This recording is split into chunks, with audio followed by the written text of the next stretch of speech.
लोकसभा चुनाव से पहले कच्चा-तेल मामला एक बार फिर सुर्खियों में है। प्रधानमंत्री नरेंद्र मोदी ने एक बार फिर से कच्चा-तेल द्वीप का जिक्र कर दिया है। इसको लेकर कांग्रेस पर हमला भी किया है। पीएम मोदी ने इसको लेकर अपने ऑफिशियल एक्स हैंडल पर पोस्ट किया है, जिसमें लिखा है कि नए तथ्यों से पता चलता है कि कैसे कांग्रेस ने कच्चा-तेल को श्रीलंका को दिया था। पीएम मोदी का यह बयान तब आया जब आरटीआई की रिपोर्ट सामने आई है, जिसमें खुलासा किया गया है कि कैसे इंदिरा गांधी ने अपनी सरकार में यानी कि अपनी सरकार के दौरान श्रीलंका को कच्चा-तेल द्वीप को सौंप दिया था। बस क्या इसी के विवाद के बाद राजनीतिक गलियारों में इसकी चर्चा एक बार फिर काफी तेज हो गई है। तो चलिए इस वीडियो के माध्यम से आपको बताते हैं आखिर क्या है कच्चा-तेल द्वीप विवाद और क्यों फिर चर्चा में। नमस्कार, मेरा नाम तन्मय है और आप देख रहे हैं इन खबर। सबसे पहले ये जान लीजिए कि आखिर कच्चा-तेल द्वीप क्या है। तो आपकी जानकारी के लिए बता दें, कच्चा-तेल आइसलैंड रामेश्वरम से 25 से 30 किमी की दूरी पर स्थित है। यह द्वीप पिछले 100 साल से भारत और श्रीलंका के बीच विवाद का विषय रहा है। मीडिया रिपोर्ट्स की माने तो कच्चा-तेल आइसलैंड 14वीं सदी में ज्वालामुखी विस्फोट से बना हुआ था। इस द्वीप पर तब से रामेश्वरम के मछुआरे मछली पकड़ते आए हैं, साथ ही वार्षिक उत्सव में भी भाग लेते रहे हैं। अब आते हैं अपने मुख्य सवाल पर, आखिर विवाद का कारण क्या है। खबरों की माने तो 17वीं शताब्दी में यह द्वीप मदुरई के राजा रामानंद के अधीन था, लेकिन अंग्रेजों के शासनकाल में कच्चा-द्वीप मद्रास प्रेसिडेंसी के पास आया। उस दौर में यह द्वीप मछली पालन के लिए अहम स्थान रखता था। यही वजह थी कि भारत और श्रीलंका दोनों मछली पकड़ने के लिए इस द्वीप पर अपना अपना दावा करते थे। लेकिन आजादी के बाद समुद्र की सीमा को लेकर 1974-76 के बीच 4 समझौते किए गए थे।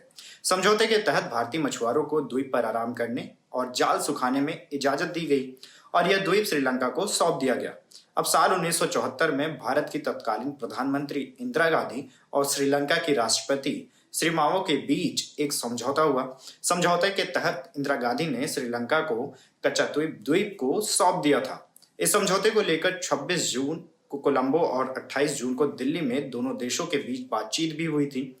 बैठक के बाद ही कुछ शर्तों के साथ इस द्वीप को श्रीलंका को सौंप दिया गया और इसके बाद शर्त रखी गई थी कि भारतीय मछुआरे इसका इस्तेमाल जाल सुखाने और आराम करने के लिए करते रहेंगे।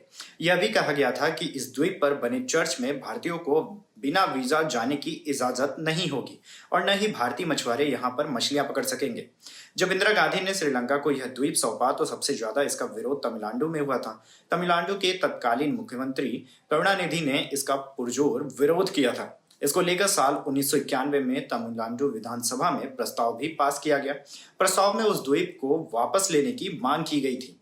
इसको लेकर भी आवाज उठाई गई। इसके बाद यह मामला सुप्रीम कोर्ट पहुंचा। साल 2008 में तत्कालीन सीएम जयललिता ने सुप्रीम कोर्ट में याचिका दायर की थी। याचिका में कच्चा-तेल द्वीप को लेकर हुए समझौते को असामान्य घोषित करने की मांग की गई थी।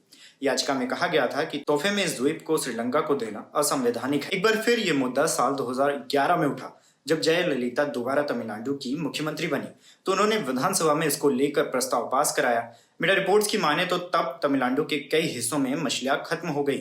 भारतीय मछुआरे मछलियों के लिए अंतर्राष्ट्रीय समुद्री सीमा रेखा को पार करते हुए कच्चा-तेल द्वीप पहुंचते रहे।